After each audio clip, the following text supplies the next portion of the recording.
আজ আপনি শুনবেন প্রভাত কুমার মুখোপাধ্যায়ের কাহিনী সারদার কীর্তি, only on Radio Milan 90.4 FM.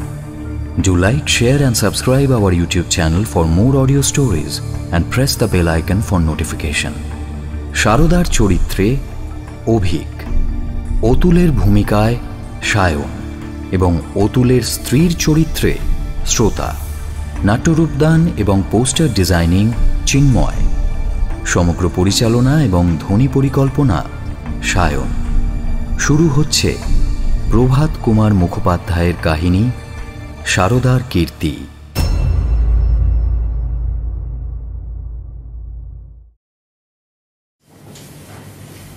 স্টিমারে করে খুলনা যাচ্ছিলাম। সঙ্গে ছিল স্ত্রী। কেবিন আগে থেকেই রিজার্ভ করা ছিল। সারা দুপুরবেলা বসে দুজনে মিলে গল্প করে কাটালাম। সন্ধ্যের কিছুক্ষণ আগে গিন্নি ঘুমিয়ে পড়ল। আমি ভাবলাম এই ফাঁকে ছাদে গিয়ে একটু সন্ধ্যের হাওয়া খেয়ে আসি। এই মাত্র স্টিমার মানিকদহ ঘাট ছেড়েছে। কেবিনের ভেতর বসে মনে হচ্ছিল বেলা আর নেই।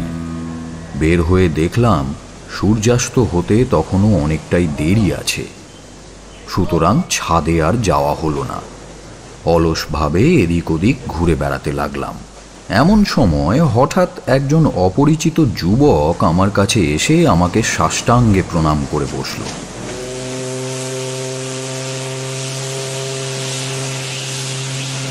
দূরের জিনিস দেখার জন্য চশমা বদলে কেবিন থেকে বেরিয়েছিলাম। চশমা খুলে যুবকটির মুখের দিকে তাকালাম। তাকে আগে কখনো দেখেছি বলে মনে হলো না। যুবকটির বয়স বছর 25 হবে। একবেলা আহারের চেহারা। চোখ দুটো বসে গেছে, মাথায় বড় বড় চুল। পোশাক পরিচ্ছদে তার অবস্থা যে খুব একটা সচ্ছল নয় তা প্রকাশ পাচ্ছিল। ভুরু দুটো ঈষৎ কুঁচকে কৌতূহলী দৃষ্টিতে তাকিয়ে তাকে জিজ্ঞেস করলাম, আপনি কে? এগে আমার নাম সারদা প্রসন্ন চট্টোপাধ্যায়, নিবাস কুমারখালী। তা আমাকে চিনলেন কি করে? আপনাকে বাংলাদেশে আর কে না চেনে? আপনার মতো স্বদেশ মঙ্গলকারী বাঙালি। তা কি চান আপনি? যুবকটির কথা শেষ করতে না দিয়েই আমি কথাটা জিজ্ঞেস করলাম। আমি যা চাই তা বলছি ধীরে ধীরে। সে অনেক কথা, যদি দয়া করে শোনেন তবে কৃতজ্ঞ হব। কথাটা বলে লোকটা ডেকের তক্তার দিকে চেয়ে রইল। ব্যাপারটা ঠিক কি আমি কিছুই অনুমান করতে পারলাম না। ভাবলাম হয়তো অর্থ সাহায্য চায়, তাই অন্যদিকে তাকিয়ে ধীরে ধীরে বললাম, তা বলুন, শুনছি। আসলে এইসব কথাবার্তার জন্য একটু নির্জন স্থান আবশ্যক, তো একটু ওদিকে যাবেন কি? চলুন। কথাটা বলে আমি এগিয়ে চললাম। সে আমার পেছন পেছন চলতে লাগলো। রেলিং ধরে গিয়ে দাঁড়ালাম। আমার পাশে দাঁড়িয়ে আমার মুখের দিকে সে কিছুক্ষণ তাকিয়ে রইল। তার ভাব দেখে মনে হলো সে হয়তো আগে অবস্থা সম্পন্ন ছিল, সম্প্রতি এমন দশা হয়েছে, তাই ওর কথা হয়তো ওর মুখে এসে আটকে যাচ্ছে। আপনাকে আমি পেন নাম করলাম কেন বুঝতে পারছেন? না, কেন বলুন তো? আপনি আমার বাবা। তা সেটা কিরকম? আপনি আমার পিতা কিনা সঠিক বলতে পারবো না, কিন্তু আপনার স্ত্রী আমার মা। কথাটা বলে সে আকাশের দিকে তাকিয়ে হাত জোড় করে প্রণাম করল। বুঝলাম লোকটা পাগল। আগের অশ্রদ্ধা ভাবটা মন থেকে ধীরে ধীরে মুছে গেল। মনের মধ্যে একটা দয়া হলো। সে বলে চলল, হ্যাঁ, আপনি বিশ্বাস করছেন না? আপনি হয়তো ভাবছেন লোকটা পাগল। তিনি আমার মাই বটে, তবে এ জন্মের মা নন। আসল কথাটা তবে খুলেই বলি, আমি 25 বছর ধরে শ্বাসরোগে কষ্ট পাচ্ছি। কত রকম চিকিৎসা করালাম, কিছুতেই কিছু হলো না। মেট্রোপলিটনে বিয়ে পড়েছিলাম, পড়া বন্ধ করতে হলো। দেখুন না চেহারাখানা, একেবারে অস্থি চর্মসার হয়ে পড়েছি। বেশি দিন আর বাঁচতে হবে না। দিন সাতেক হলো গ্রামের বাইরে বিশালাক্ষী মন্দিরে গিয়ে সারা সন্ধেটা উপুর হয়ে পড়ে রইলাম। মা মা বলে কাঁদতে লাগলাম, কত প্রার্থনা করলাম। সন্ধ্যের পর বাড়ি ফিরে এলাম। রাত্রে স্বপ্নে দেখলাম যে মা বিশালাক্ষী আমার মাথার পাশে দাঁড়িয়ে আপনার নাম করে বলছেন, আপনার যে স্ত্রী আছেন তিনিই নাকি আমার আগের জন্মের মা ছিলেন। আমি তাকে নেশার ঘরে একদিন অপমান করে গালাগাল দিয়েছিলাম, সেই পাপেই আমার এই কঠিন রোগ হয়েছে।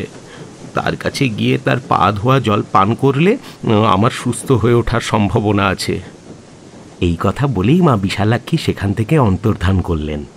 এই কথা বলে যুবকটি চুপ করল। আমি জিজ্ঞেস করলাম, তা আপনি যাচ্ছেন কোথায়? সে দুহাত জোর করে বলল, সবই আপনাকে বললাম, সবই আপনি শুনলেন, আর এই অধমকে আপনি আপনি বলে অসম্মান করছেন। তুমি বা তুই বলুন না। কথাটা বলে হেঁট হয়ে সে আবার আমার জুতো দুটো স্পর্শ করে নিজের মাথায় হাত বোলালো। আমি জিজ্ঞেস করলাম, তা তুমি এখন যাচ্ছ কোথায়? আমি যাচ্ছি দৌলতপুর, সেখানে আমার মামার বাড়ি। সেখান থেকে কলকাতায় যেতাম আপনার সন্ধানে। আমরা যে কলকাতায় যাচ্ছি এ খবর আপনাকে কে দিল? আবার আপনাকে? তোমাকে কে বলল? কেউ বলেনি।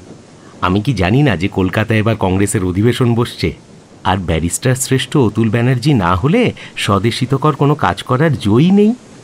দেশের মধ্যে আর কে এমন আছে? আমি তাকে বাধা দিয়ে বললাম, তা একদিক থেকে ভালোই হয়েছে। আপনার তোমার পরিশ্রম অনেকটা বেঁচে গেল। সারদা বেশ গভীর আগ্রহের সাথে আমাকে জিজ্ঞেস করল, আমার মা কি আপনার সাথেই আছে? হ্যাঁ, তা আছেন। আজই চাও নাকি পা ধোয়া জল? আজই পেলে আর কালকের জন্য অপেক্ষা করা কেন? তবে এখানে দাঁড়াও, আমি আসছি। কথাটা বলে আমি কেবিনের দিকে এগিয়ে গেলাম। কেবিন ছাড়ার পর প্রায় আধ ঘন্টা কেটে গিয়েছে। ভেতরে গিয়ে দেখলাম আমার স্ত্রীর ঘুম ভেঙেছে। আমাকে দেখেই মুখে হাত আড়াল করে একটা হাই তুলে জিজ্ঞেস করলো, কোথায় ছিলে এতক্ষণ? আমি তার বিছানার কাছে বসে তার হাতটায় হাত বোলাতে বোলাতে বললাম, একটা বড় মজা হয়েছে, বুঝলে? কি গো?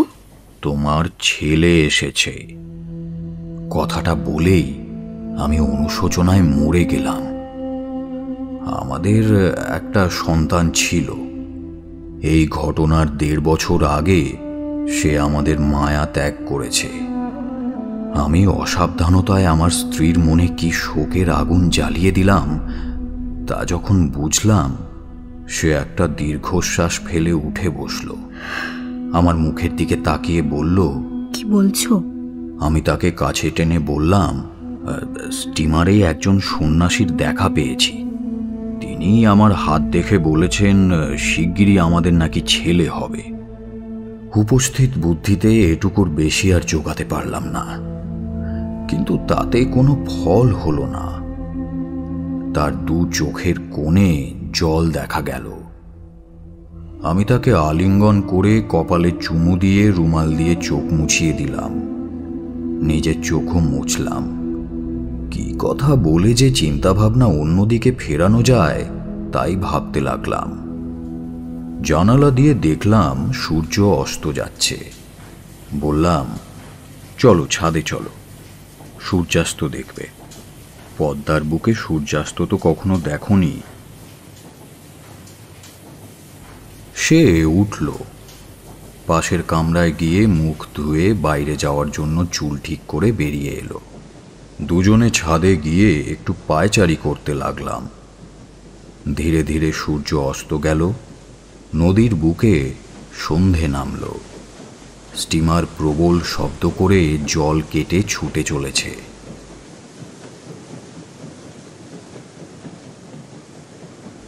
আস্তে আস্তে স্টিমার নগরকান্দি ঘাটের কাছে এসে উপস্থিত হলো। আমরা ছাদ থেকে নেমে এলাম। সিঁড়ির ঠিক পাশে সারদা দাঁড়িয়েছিল। আমাদের দেখে জিজ্ঞেস করলো, ও, ইনি কি আমার মা? কোনো রকম উত্তরের প্রতীক্ষা না করেই সে আমার স্ত্রীকে সাষ্টাঙ্গে প্রণাম করে বসল। হঠাৎ এ ব্যাপার দেখে আমার স্ত্রী থতমত খেয়ে সরে দাঁড়ালো। তারপর অবাক হয়ে জিজ্ঞাসু চোখে আমার দিকে তাকিয়ে রইল। আমি বললাম, একটা কথা আছে, কেবিনে গিয়ে বলবো। সারদার প্রতি মনে মনে অত্যন্ত বিরক্ত হলাম। থেকে একটা ভালো আপদ জুটেছে আর কি। তাকে বললাম, অপেক্ষা করুন না, এত ব্যস্ত হচ্ছেন কেন আপনি? ক্ষমা করবেন, আমি ওই ইঞ্জিনের কাছে থাকব। সারদা সম্ভ্রমের সাথে সরে গেল। আমি স্ত্রীকে নিয়ে কেবিনে গিয়ে সব কথা বললাম। সে বলল, না না, আমি পা ধোয়ার জল দিতে পারবো না। এতে আর ক্ষতি কি? তুমি ওই গাঁজাখুরি কথা বিশ্বাস করো নাকি? বিশ্বাস করি না, কিন্তু ওর মনে যদি ওই বিশ্বাস হয় তবে হয়তো উপকার পাবে। এমন তো অনেক কথাই শুনতে পাই আশেপাশে। কি শুনতে পাও? জন্মান্তরের মা বাবাকে স্বপ্নে দেখে ডাক্তারকে ফাঁকি দিয়ে তাদের পা ধোয়া জল খেতে যায়। না না, তা নয়, কিন্তু একটা কিছুতে দৃঢ় বিশ্বাস করলে রোগ অনেক সময় সেরে ওঠে। এই কথা শুনে আমার স্ত্রী চুপ করে রইল।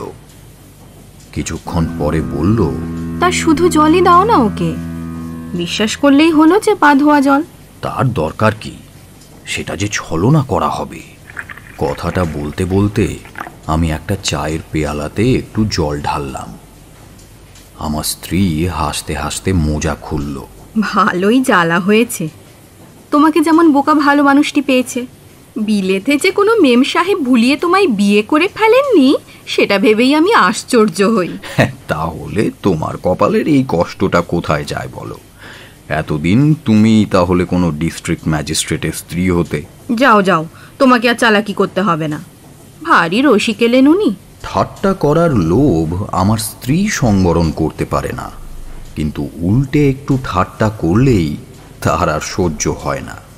আমিও আর বাক্য ব্যয় না করে পেয়ালাটা নিয়ে তার পায়ের আঙুলগুলো ধরলাম। অমনি সে পা ছাড়িয়ে নিল। আহা, পা ধরছো কেন? আমার উত্তরের আশায় না বসে সে আমার হাত থেকে পেয়ালা নিয়ে জলে পায়ের আঙুলগুলো ছুঁইয়ে দিল। তারপর পাশের টেবিলে সেটা রেখে বলল, বেয়ারাকে বলে দাও, দিয়ে আসবে। আমি উঠে দাঁড়িয়ে বললাম, বেয়ারা কি আর তাকে চেনে? আমি বরং দিয়ে আসি। তারপর পেয়ালাটা টেবিল থেকে নিয়ে নিলাম। ওহো, কি করছো বলো তো? কথা বললে শোনো না কেন? এত লেখাপড়া শিখলে তবু এই সামান্য প্রেজুডিসটা গেল না। এই বলে আমি বাইরে বেরিয়ে গেলাম। কংগ্রেস অধিবেশন শেষ হয়েছে। ঢাকায় ফিরে এসেছি। একদিন সন্ধ্যের সময় দারোয়ান স্লেট হাতে নিয়ে উপস্থিত। যারা দেখা করতে এলে কার্ড আনে না তাদের জন্য একখানা স্লেট রাখা থাকে।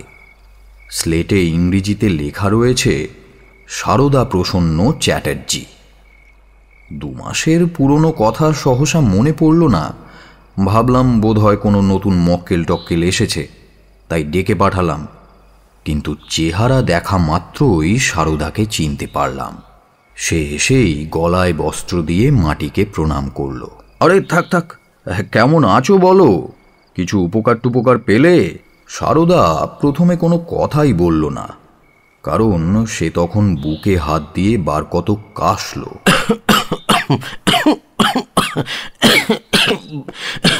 বেশ দিন কতক সেরে গেছিল, কিন্তু এই 3-5 আবার। সে আর কথা বলতে পারল না। কাশতে কাশতে কাছের চেয়ারটায় বসে পড়ল। তার কাশি থামলে বললাম, ও পা ধোয়া জলে কাজ টাজ কিছু হবে না, বুঝলে? ওষুধ খাও। কোথায় পাবো? সন্ধে 7:30 বাজে। বাড়িতে একটা ডিনার পার্টি ছিল। এখনই লোকজন আসতে আরম্ভ করবে। এই সময় হঠাৎ এসে জুটল কেন বুঝলাম না। তাই তাকে তাড়াতাড়ি বিদায় করার জন্য পকেট থেকে 5 টাকা বের করলাম। তারপর বললাম, এ নাও, কোনো ভালো ডাক্তারকে জিজ্ঞেস করে একটা ওষুধপত্র খাও। পা ধোয়া জলে কি আর রোগ ভালো হয়? এই সময় মিস্টার বোসের গাড়ি এসে পৌঁছল। আমি সারদাকে তাড়াতাড়ি বললাম, আজ আমি ভারী ব্যস্ত আছি, বুঝলে? তুমি এখন যাও। সারদা টাকাগুলো পকেটে ভরে সেখান থেকে চলে গেল। পরদিন সকালে যখন ঘুম ভাঙল তখন বেলা অনেক হয়েছে। উঠে সার্সির কাছে দাঁড়িয়ে নিচে বাগানের দিকে তাকিয়ে দেখলাম। দেখি একটা কালো চাদর গায়ে দিয়ে কে যেন পায়চারি করছে। আমার দিকে যতক্ষণ পেছন ফিরেছিল ততক্ষণ তাকে চিনতে পারিনি।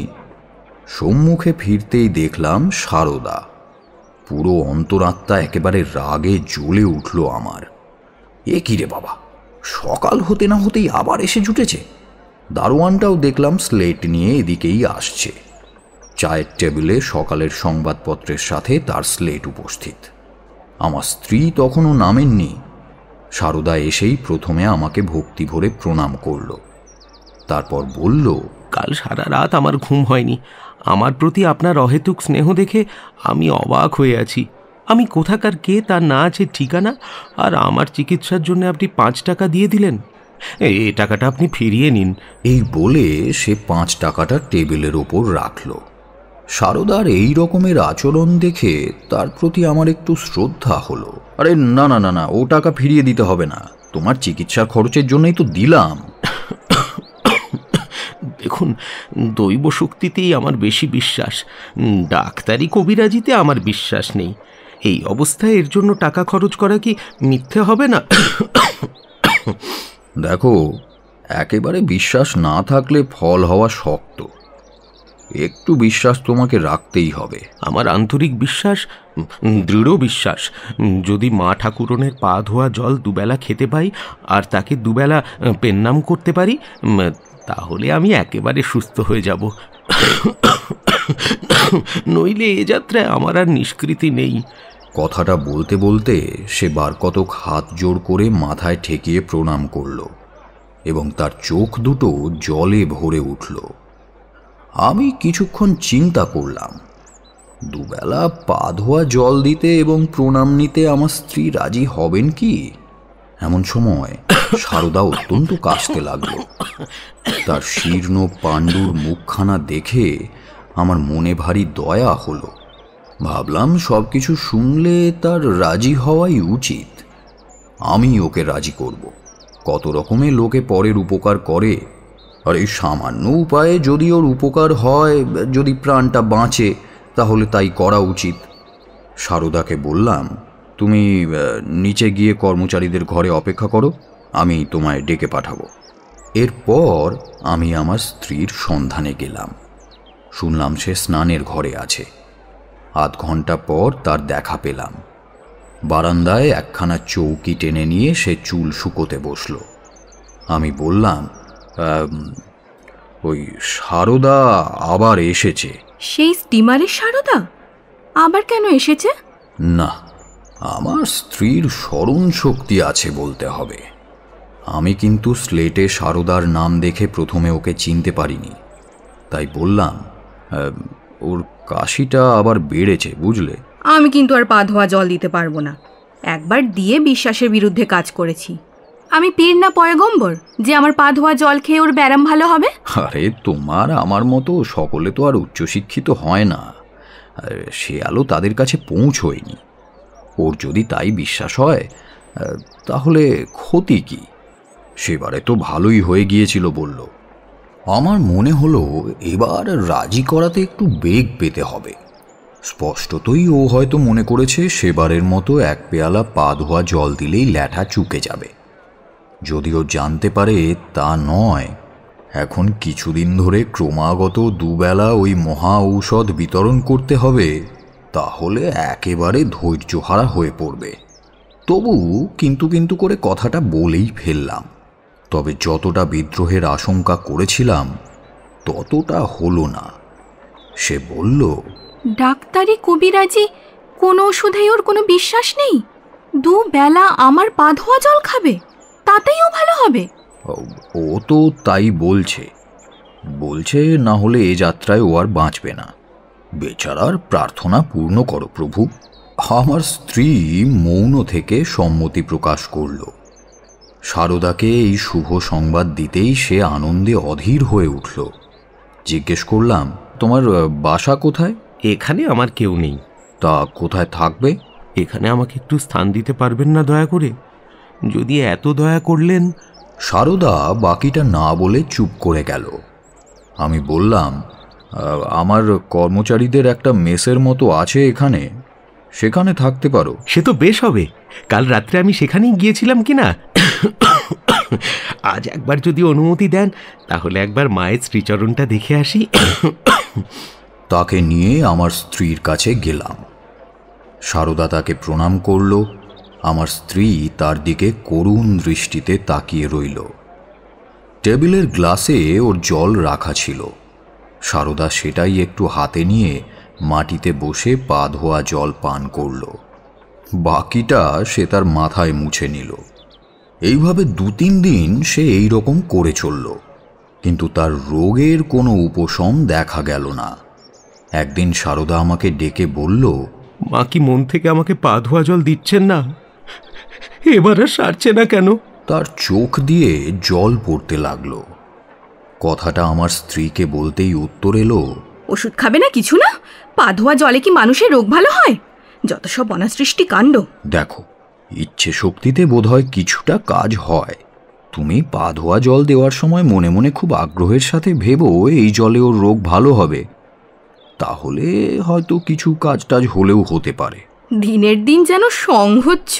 বিলিতি ময়ূর পুচ্ছ যেন ক্রমশই তোমার গা থেকে খসে পড়ছে। অর্থাৎ আমাকে একরকম দাঁড়কাক বললে? তা এতই যদি কালো মনে হয়েছিল তবে বিয়ে করলে কেন? ম্যাজিস্ট্রেট দেখে একটা... হ্যাঁ গো হ্যাঁ, সবাই তোমার মতো কালো হলে জগৎ আলো হয়ে যেত। আমার স্ত্রী এবার চটল না। কথাটা বোধহয় মিথ্যে নয়। আমি যে যথেষ্ট সুপুরুষ তা বিলেতের অনেক মহিলাই স্বীকার করেছেন। এরপর প্রতিদিন সারদার শারীরিক অবস্থার উন্নতি দেখা যেতে লাগল। তার কাশি প্রায় সেরে উঠল। মুখের ফ্যাকাশে রঙে রক্ত ফিরে এলো। চোখের তলায় মাংস জমা হলো। তার উন্নতি দেখে আমি বেশ আহ্লাদিত হলাম। আমার স্ত্রীও তার প্রতি প্রসন্ন হলো। সে প্রায়ই সারদাকে ডেকে ফাই ফরমাস খাটাতে লাগলো। এমনকি কর্মচারীদের বিশ্বাস করে যেসব জিনিসে হাত দিতে দেয় না, সেই সব জিনিসপত্র কিনতে পাঠায় সারদাকে দিয়ে। এরপর 27শে বৈশাখ একটা বিয়ে উপলক্ষে একজন বন্ধুর বাড়িতে নিমন্ত্রণ ছিল। সেখানে অনেক রাত্রি অবধি থাকার কথা। বিয়ের শেষে থিয়েটারের অভিনয় হবে। তা বাড়ি ফিরতে ফিরতে অন্তত রাত্রি 2টো হবে, এটা আমাদের চাকর বাকর কর্মচারীদের বলেছিলাম। সারদাকে কিছুদিন থেকে আমার আইনি লাইব্রেরির তত্ত্বাবধানের দায়িত্বে যোগ করেছিলাম।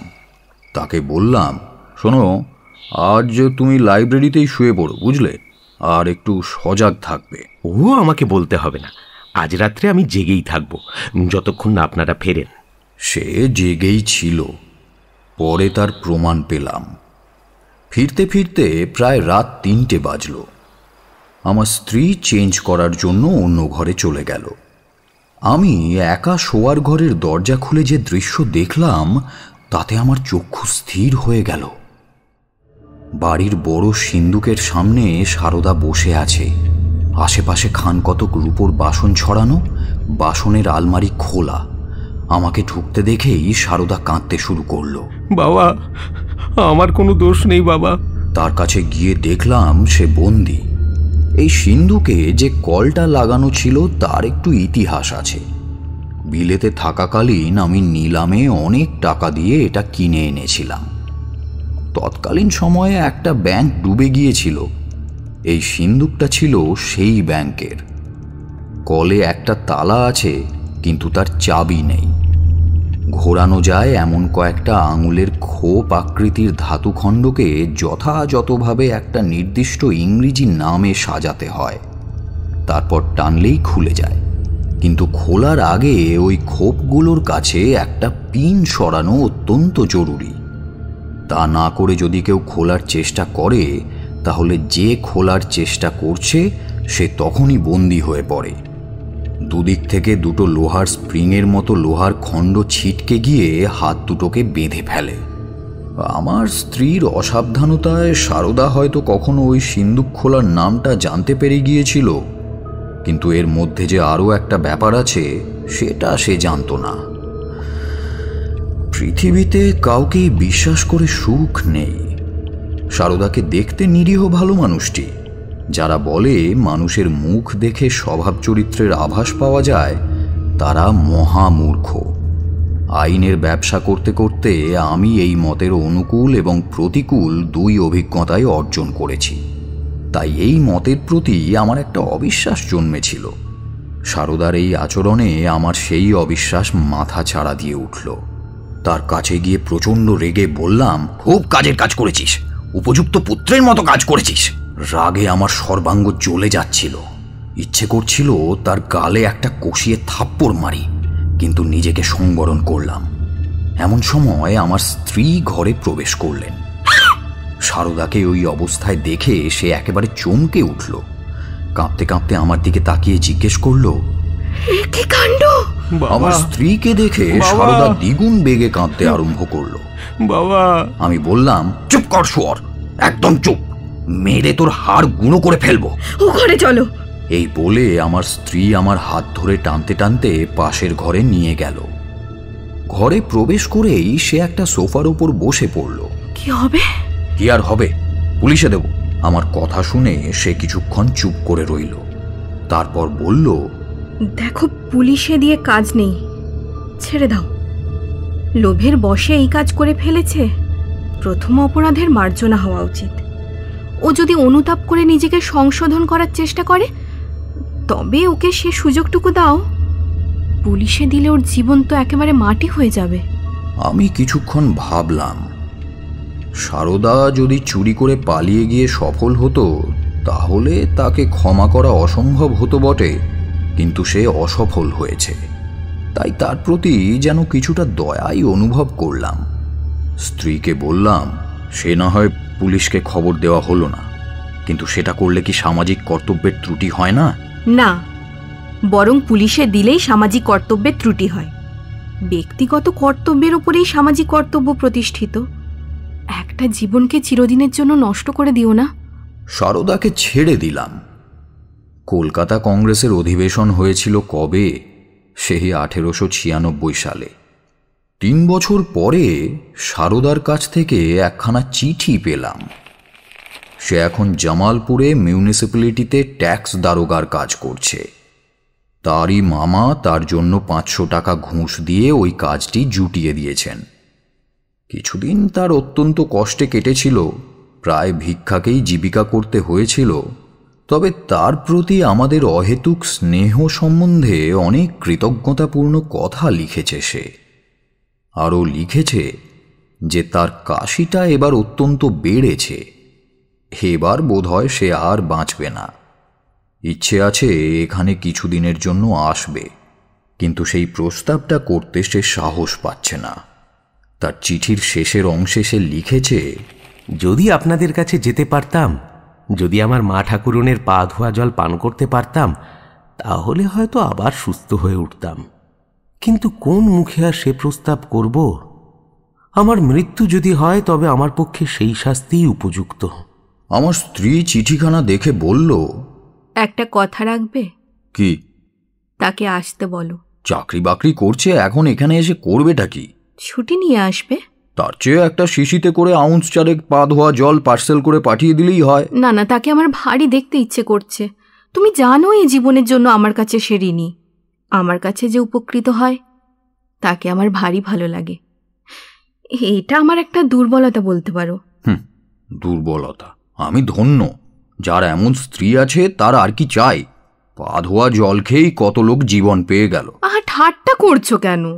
আমার পা ধোয়ার জল পান করে যে সে জীবন পেয়েছে, আমি কি সেটা বলেছি? জীবন মানে নৈতিক জীবন ভেবে বলেছিলাম। তুমি তাকে পুলিশে দিলে তার কি সর্বনাশ হতো বলো দেখিনি? নৈতিক জীবন ছাড়া ভৌতিক জীবনও তুমি তাকে দিয়েছ। তুমি পা ধোয়া জল না দিলে সে হয়তো এতদিন বাঁচতই না। আমার স্ত্রী আমার কথা শুনে প্রচণ্ড হাসতে লাগলো। হাসির কারণ বুঝতে না পেরে আমি তার দিকে প্রথমে খানিকক্ষণ নির্বোধের মতো তাকিয়ে রইলাম। তারপর জিজ্ঞেস করলাম, এত হাসছো কেন? কি ব্যাপার? তুমি বোধহয় মনে করছো সারদা আমার পা ধোয়া জল খেয়ে ভালো হয়েছে। তা নয় তো কি, তোমায় প্রণাম করে করে ভালো হয়েছে? না গো না, তাও না। একটা রহস্য আছে। প্রথম 2-3 দিন যখন দেখলাম তার কাশিটা ক্রমশ বেড়েই চলেছে, তখন জলে পা ধোয়ার পরিবর্তে এবেলা ওবেলা একটা হোমিওপ্যাথিক ওষুধের ফোঁটা ফেলে দিতে লাগলাম।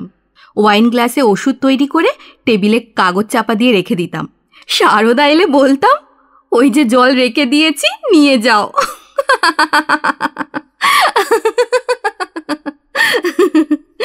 স্ত্রীর বুদ্ধির কাণ্ড দেখে আমি তো অবাক হয়ে গেলাম। সারদাকে আসতে বললাম। সে উত্তর দিল, এ কলঙ্কিত মুখ আপনাদের আর দেখাবার ইচ্ছে নেই। অগত্যা হোমিওপ্যাথিক ওষুধ দুটো কিনে তাকে পাঠিয়ে দিলাম। 1 সপ্তাহ পরে পার্সেল ফিরে এলো। যেদিন সকালে পার্সেল ফিরল সেদিন সন্ধেবেলা একজন পুলিশ কর্মচারী এসে আমার সঙ্গে দেখা করলেন। তিনি আমার পূর্ব পরিচিত ছিলেন। সারদাকে লেখা আমার চিঠিখানা বের করে বললেন, এর কোনো সন্ধান দিতে পারেন? কেন বলুন তো, কিছু সমস্যা আছে? তারপর যা জানতে পারলাম তা হলো এই: সারদা মিউনিসিপ্যালিটির 12,000 টাকা চুরি করে পালিয়েছে। আমার স্ত্রী এই সংবাদ শুনে অত্যন্ত বিস্ময়ে অজ্ঞান হয়ে গেলেন।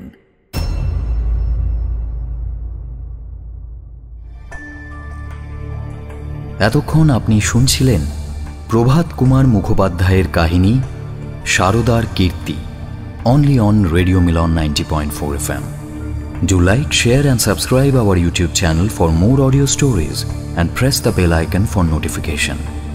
সারদার চরিত্রে অভিক, অতুলের ভূমিকায় সায়ন এবং অতুলের স্ত্রীর চরিত্রে শ্রোতা, নাট্যরূপদান এবং পোস্টার ডিজাইনিং চিন্ময়, সমগ্র পরিচালনা এবং ধ্বনি পরিকল্পনা সায়ন।